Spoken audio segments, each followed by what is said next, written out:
차고에서 시작해서 몇 조 원짜리 회사가 된 브랜드들, 어떻게 그게 가능했을까요? 피트니스 비즈니스 해부학, 오늘은 그 답을 하나씩 뜯어보겠습니다. 이 브랜드를 만든 사람의 이름은 조 쿠들라입니다. 그리고 지금 이 사람이 만든 브랜드 뷰오리는 기업 가치 55억 달러, 우리 돈으로 약 7조 원이 넘는 회사가 되어 있습니다. 그는 예전에 이런 말을 한 적이 있습니다. 수익성은 중요해야 한다. 훗날 이 한마디가 왜 중요한 의미를 갖는지 오늘 이야기를 들으시면 아시게 될 겁니다. 캘리포니아의 작은 차고에서 옷을 개던 이 남자가 어떻게 요가복 시장의 절대 강자 룰루레몬을 위협하는 회사를 만들 수 있었을까요? 오늘은 조쿠들라가 어떤 계기로 이 브랜드를 만들게 됐는지부터 어떤 전략으로 시장의 빈틈을 파고들었는지, 어떤 제품으로 팬덤을 만들었는지, 그리고 어떻게 7조 원짜리 회사로 성장했는지까지 네 가지로 나눠서 하나씩 뜯어보겠습니다. 만약 그룹운동 센터를 운영하고 계시거나 애슬레저 브랜드를 준비하고 계신 분이라면 오늘 이야기가 분명 도움이 되실 겁니다. 그럼 지금부터 시작하겠습니다. 2015년 미국 캘리포니아의 작은 서핑 마을 엔시니타스입니다. 조 쿠들라는 자기 집 차고에서 옷 몇 벌을 개고 있습니다. 이 남자는 이미 두 번의 사업 실패를 겪은 사람이었습니다. 회계사 출신에 한때는 모델로도 활동했고 서핑과 요가를 즐기던 사람이었습니다. 그리고 지금 우리가 이야기할 브랜드 뷰오리는 바로 이 세 번째 도전에서 시작됩니다. 이 사람은 원래 사업과는 거리가 있어 보이는 이력을 가지고 있었습니다.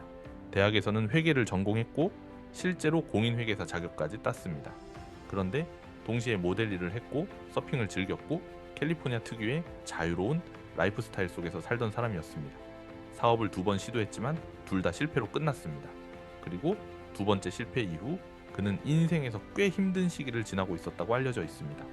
여기서 조금 흥미로운 이야기가 나옵니다. 이 시기에 그는 한 경영 코치를 만나 상담을 받았는데 이 사람이 좀 독특했습니다. 단순한 비즈니스 컨설턴트가 아니라 직관가, 그러니까 사람의 앞날을 짚어주는 사람으로도 알려진 인물이었다고 합니다. 그리고 이 사람이 조 쿠들에게 이런 말을 해줬다고 합니다. 당신의 사업은 반드시 성공할 것이다.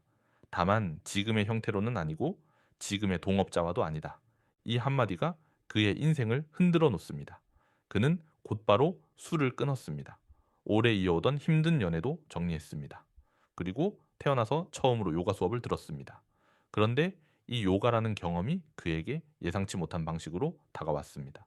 단순한 운동이 아니라 스스로를 돌아보는 시간이 된 겁니다. 이후 그는 거의 매일 요가를 수련하는 사람이 됩니다. 그리고 요가를 하면서 그는 하나의 질문을 계속 떠올리게 됩니다. 요즘 사람들의 운동 문화는 완전히 바뀌고 있는데 왜 남자들이 입을 만한 옷은 하나도 안 바뀌었을까? 이게 무슨 뜻이냐면 당시 피트니스 문화는 헬스장에서 무거운 걸 드는 것에서 요가, 크로스핏, 소규모 스튜디오 수업처럼 훨씬 가볍고 사교적인 방향으로 옮겨가고 있었습니다. 그런데 남성 운동복 시장은 여전히 두 가지 극단으로 나뉘어 있었습니다. 하나는 나이키나 언더아머처럼 기술 스펙을 강조하는 하드코어 성능 중심 운동복이고, 다른 하나는 예전부터 있던 팀, 스포츠, 유니폼 스타일이었습니다. 운동을 마치고 그대로 카페에 가거나 친구를 만나러 가도 어색하지 않은 옷. 이런 옷은 어디도 없었습니다. 바로 이 빈틈을 조쿠들라가 본 겁니다. 그리고 흥미로운 건 이 시기 여성 운동복 시장에는 이미 룰루레몬이라는 절대 강자가 버티고 있었다는 점입니다. 그러니까 그는 이미 꽉 찬 여성 시장에 뛰어드는 대신 상대적으로 아무도 신경 쓰지 않던 남성 시장을 정조준하기로 결심합니다. 사실 이건 뷰오리만의 이야기가 아닙니다. 이미 강자가 버티고 있는 시장에서 살아남으려는 모든 브랜드가 결국 마주치는 질문이기도 합니다. 전체를 다 잡으려 할 것인가? 아니면 아무도 신경 쓰지 않는 절반을 먼저 잡을 것인가? 2015년 뷰오리는 그렇게 남성 전용 브랜드로 문을 엽니다. 창업 자금은 크지 않았습니다. 친구와 가족, 그리고 본인이 모아둔 돈을 합쳐서 시작했다고 알려져 있는데 본인이 직접 인터뷰에서 밝힌 금액은 약 250만 달러, 우리 돈으로 30억 원이 조금 넘는 수준입니다. 외부 투자자 없이 정말 순수하게 자기 힘으로 시작한 겁니다. 브랜드 이름도 눈여겨볼 만합니다. 뷰오리는 핀란드어로 산이라는 뜻입니다.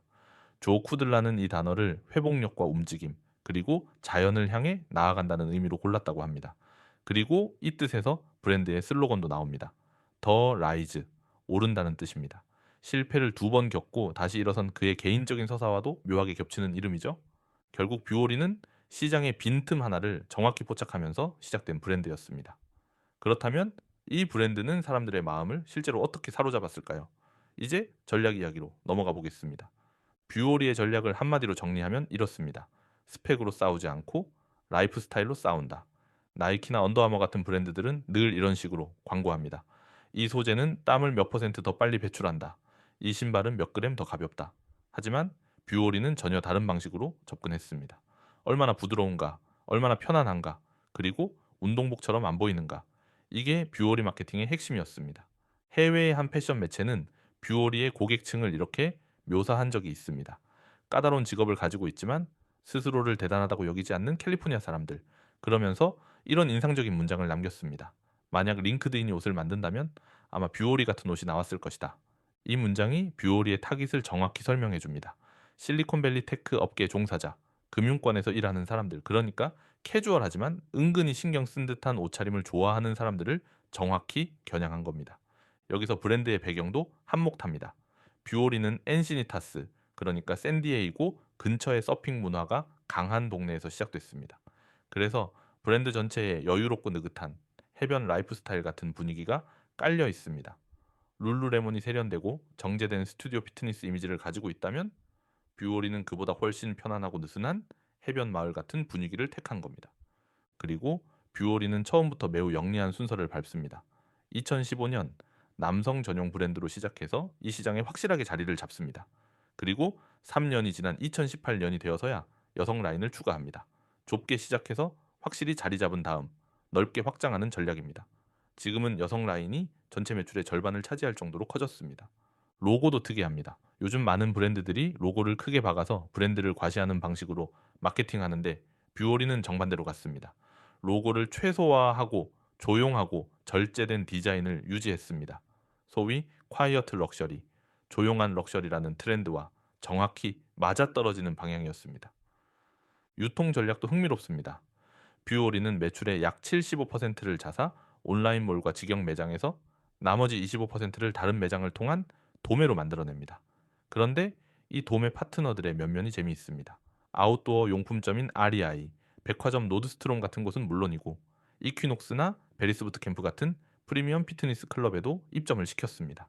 이게 왜 중요하냐면 이 옷을 입을 사람들이 실제로 운동하는 바로 그 공간에서 브랜드를 자연스럽게 노출시킨 거예요. 광고판을 세우는 대신 사람들이 실제로 땀을 흘리는 그 자리에 옷을 걸어둔 셈입니다.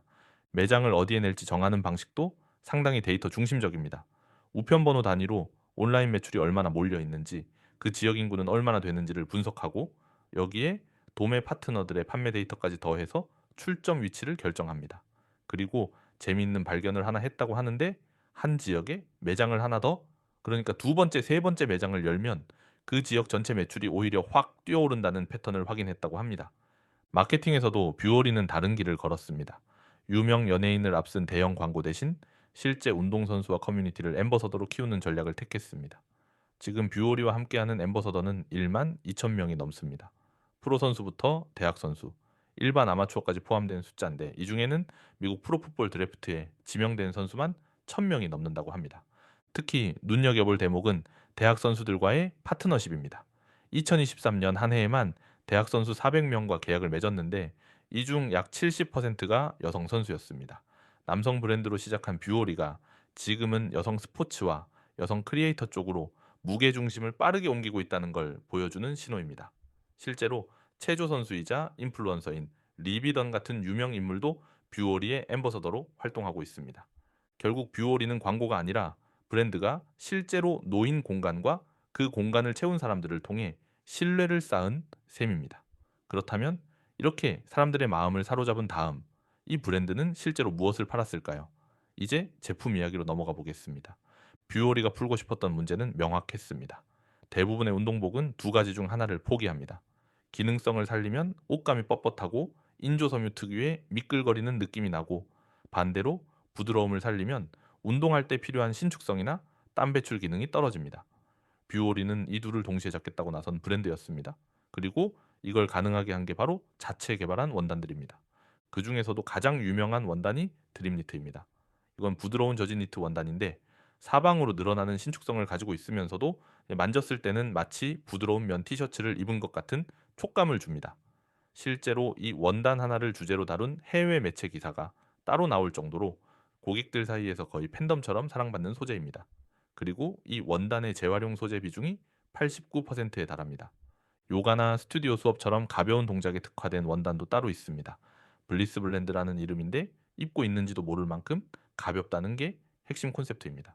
여기에 흡습 속건 기능이 있는 스트라토텍이라는 티셔츠 원단도 있는데 자외선 차단 기능까지 갖추고 있으면서도 세탁을 여러 번 해도 옷이 늘어나거나 냄새가 배지 않는다는 점이 강점으로 꼽힙니다.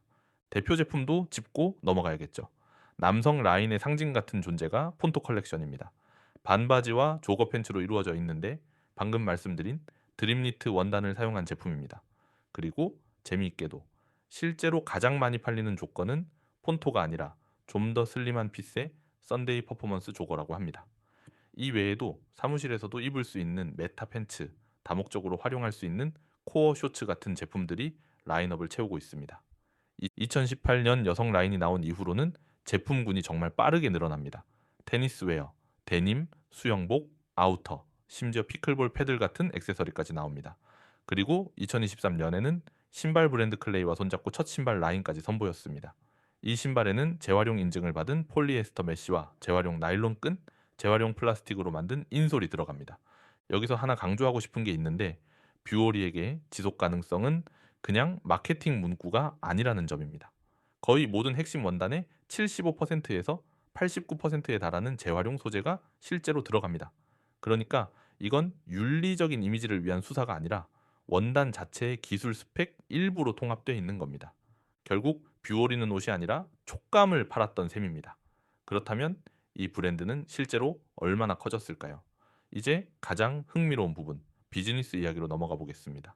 뷰오리 스토리에서 가장 이례적인 지점은 바로 이겁니다. 대부분의 실리콘밸리식 소비자 브랜드들은 적자를 감수하면서 몸집부터 불리고 나중에 수익을 내는 방식을 택합니다. 그런데 뷰오리는 정반대로 갔습니다. 창업자 조 쿠들라는 여러 인터뷰에서 이렇게 말했습니다. 수익성은 중요해야 한다.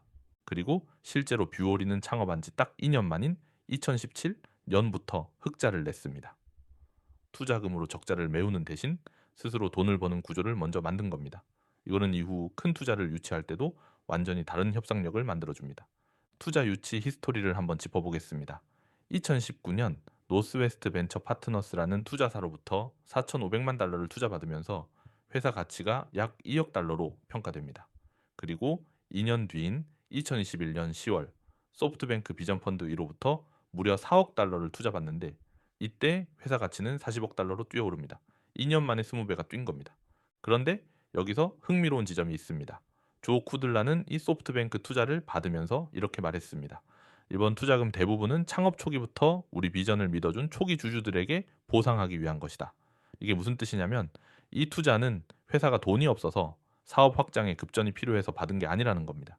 이미 흑자를 내고 있는 회사가 초기부터 함께한 사람들에게 보상을 해주기 위해 받은 투자였다는 거죠. 돈에 쫓겨서 투자를 받은 게 아니라 여유 있는 상태에서 투자를 선택한 겁니다. 그리고 2024년 11월 제너럴 아틀란틱과 스트라이프스라는 투자사들이 8억 2,500만 달러를 추가로 투자하면서 뷰오리의 기업 가치는 55억 달러까지 올라갑니다.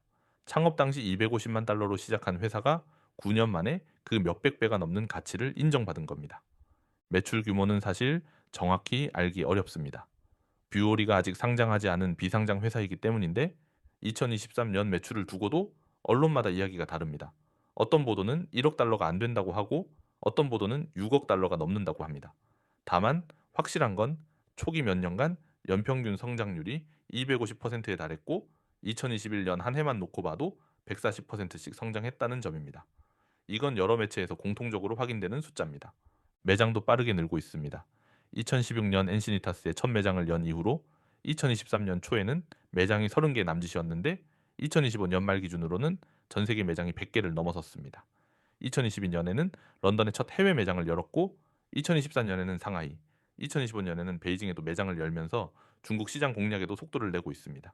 심지어 2030년 말까지 전 세계 매장을 300개 이상으로 늘리겠다는 목표까지 최근에 발표했습니다. 직원 수도 놀랍게 늘었습니다. 팬데믹 이전에는 직원이 100명 정도였는데 2026년 중반 기준으로는 2,500명이 넘습니다. 그럼 이 회사는 상장을 할까요? 아직은 확실하지 않습니다. 2023년 9월 블룸버그가 뷰오리 측이 상장 주관사들과 접촉하고 있다는 소식을 보도하면서 2024년 상장 가능성이 거론됐습니다. 하지만 실제로 상장은 이루어지지 않았고 2026년 지금까지도 준비 단계라는 이야기만 반복되고 있습니다. 다만 최근에 상장을 염두에 둔 듯한 움직임이 하나 있었는데 2026년 4월 뷰오리는 창사 이래 처음으로 최고 제품 책임자라는 직책을 만들고 신발 브랜드 로시스 출신의 헤더 아치볼드라는 인물을 영입했습니다. 조직을 좀 더 큰 회사답게 정비하는 작업으로 해석할 수 있습니다. 2024년 12월 미국 경제매체 CNBC는 뷰오리의 55억 달러 기업 가치를 두고 이렇게 평가했습니다. 룰루레몬의 점유율을 빼앗고 있다. 물론 당시 룰루레몬의 시가총액이 235억 달러 정도였으니 아직은 훨씬 작은 도전자라는 것도 사실입니다. 하지만 차고에서 시작한 지 9년 만에 세계에서 가장 큰 요가복 브랜드를 위협하는 존재가 됐다는 것 자체가 놀라운 일입니다. 결국 뷰오리는 몸집부터 키우지 않고 흑자부터 만든 다음에 커진 흔치 않은 브랜드였습니다. 그렇다면 이 이야기는 우리와는 상관없는 남의 나라 이야기일까요? 그렇지 않습니다. 이 안에는 지금 국내에서 피트니스 센터를 운영하시거나 스튜디오를 운영하시거나 혹은 운동복이나 애슬레저 브랜드를 준비하시는 분들이 가져갈 수 있는 힌트가 상당히 많습니다. 첫 번째 인사이트는 시장 전체를 잡으려 하지 말고 아무도 신경 쓰지 않는 절반을 먼저 잡으라는 겁니다. 뷰오리는 룰루레몬과 정면으로 붙지 않았습니다. 여성 시장이 이미 꽉 차 있다면 방치되어 있던 남성 시장부터 파고든 겁니다. 지금 국내 피트니스 시장도 마찬가지입니다. 이미 경쟁이 치열한 20, 30대 여성 대상 필라테스 시장에 굳이 뛰어들기보다 상대적으로 비어있는 영역, 예를 들면 40, 50대 남성을 위한 체형 관리나 재활 혹은 특정 종목 마니아층을 위한 특화 프로그램처럼 좁지만 확실한 시장을 먼저 장악하는 편이 훨씬 현실적인 전략이 될 수 있습니다. 그렇다면 두 번째 인사이트는 무엇일까요? 외형보다 흑자 체질을 먼저 만들라는 겁니다. 뷰오리는 창업 2년 만에 흑자를 냈고 나중에 받은 대형 투자금조차 사업 확장이 아니라 초기 주주 보상 목적이었습니다. 국내에서도 회원권 할인이나 초기 마케팅비에 무리하게 베팅해서 외형만 키우다가 정작 손익분기점을 못 넘기고 문을 닫는 센터들이 적지 않습니다. 회원 수나 매출 규모를 키우는 것보다 지금 이 가격 구조와 인건비로 실제로 남는 게 있는지를 먼저 증명하는 것이 나중에 투자를 받거나 지점을 확장할 때도 훨씬 유리한 협상 카드가 됩니다. 그렇다면 세 번째 인사이트는 무엇일까요? 로고보다 촉감을 팔라는 겁니다. 뷰오리는 화려한 광고 문구가 아니라 드림리트라는 자체 원단 하나로 팬덤을 만들었습니다. 피트니스 센터라면 이건 기구가 몇 대 있느냐의 문제가 아니라 회원이 실제로 몸으로 느끼는 디테일의 문제입니다. 락커룸이 얼마나 쾌적한지, 강사가 동작을 어떻게 설명해 주는지, 수업이 끝난 뒤에 동선이 얼마나 편한지. 애슬레저 브랜드라면 소재 원가를 낮추는 대신 한두 가지 시그니처 원단이나 핏에 집중적으로 투자해서 이 브랜드 하면 떠오르는 대표 상품 하나를 만드는 편이 광고비 대비 훨씬 효율적입니다. 그렇다면 네 번째 인사이트는 무엇일까요? 유명 인플루언서보다 내 공간을 실제로 쓰는 사람들을 앰버서더로 만들라는 겁니다. 뷰오리는 유명 연예인 광고 대신 1만 2천 규모의 실제 선수와 회원 네트워크를 앰버서더로 키웠습니다. 국내 소형 스튜디오나 브랜드 입장에서 이건 팔로워 수만 많은 인플루언서에게 협찬하는 것보다 실제 단골 회원이나 이미 커뮤니티가 형성된 러닝크루, 자전거 동호회 같은 집단과 파트너십을 맺는 편이 전환율과 신뢰도 면에서 훨씬 효과적이라는 걸 보여줍니다. 그렇다면 마지막 다섯 번째 인사이트는 무엇일까요? 확장은 감이 아니라 데이터로 하라는 겁니다. 뷰오리는 우편번호 단위 매출 데이터와 도마의 파트너 판매 데이터를 근거로 신규 매장 위치를 정했고 한 상권의 두세 번째 매장을 열면 오히려 전체 매출이 오른다는 패턴까지 파악해냈습니다. 지점 확장을 고민하는 국내 사장님이라면 그냥 목이 좋아 보인다는 감이 아니라 기존 회원의 거주 지역이나 SNS 유입 데이터를 실제로 들여다보고 결정하는 습관이 필요합니다. 오늘 이야기는 여기까지입니다. 여러분은 오늘 이야기에서 어떤 대목이 가장 인상 깊으셨나요? 저는 개인적으로 조 쿠들라가 소프트뱅크 투자를 받으면서 남긴 말이 가장 인상 깊었습니다. 이번 투자금 대부분은 초기 주주들에게 보상하기 위한 것이다. 이건 이미 흑자를 내고 있던 회사였기 때문에 할 수 있었던 말입니다. 돈이 없어서 받은 투자가 아니라 여유가 있는 상태에서 선택한 투자였다는 뜻이니까요. 결국 큰 자본이 먼저가 아니라 이 브랜드가 누구를 위한 것인지에 대한 날카로운 정의가 먼저였습니다. 시장 전체를 잡으려 하지 않고 아무도 제대로 신경 쓰지 않는 좁은 타깃을 정확히 겨냥해서 그들의 신뢰부터 얻은 것. 그게 캘리포니아의 작은 척에서 시작한 뷰오리가 9년 만에 7조 원짜리 회사가 될 수 있었던 가장 근본적인 이유였습니다. 뷰오리 이야기를 관통하는 것도 결국 신규 고객을 어떻게 끌어들이고 그 고객이 다시 찾아오게 만드느냐는 문제였습니다. 매장을 하나 더 열면 그 지역 전체 매출이 오른다는 것도, 엠버서더 12,000명을 키운 것도 결국 신규 유입과 재방문이라는 두 가지 질문에 대한 뷰오리의 답이었던 셈입니다. 저는 그룹운동센터의 성장을 돕는 그로스 해커입니다. 신규 회원 유입부터 재등록까지 성장의 전 과정을 함께 관리해드립니다. 그룹운동센터를 운영하고 계시다면 설명 하단 링크로 들어오셔서 운영에 관한 무료 PDF 자료를 받아가세요. 오늘 이야기가 여러분의 센터에 새로운 회원을 데려오고 그 회원을 계속 붙잡아두는데 작은 힌트가 되셨길 바라며 정상에서 뵙겠습니다. 감사합니다. 지금까지 피트니스 비즈니스 해부학이었습니다.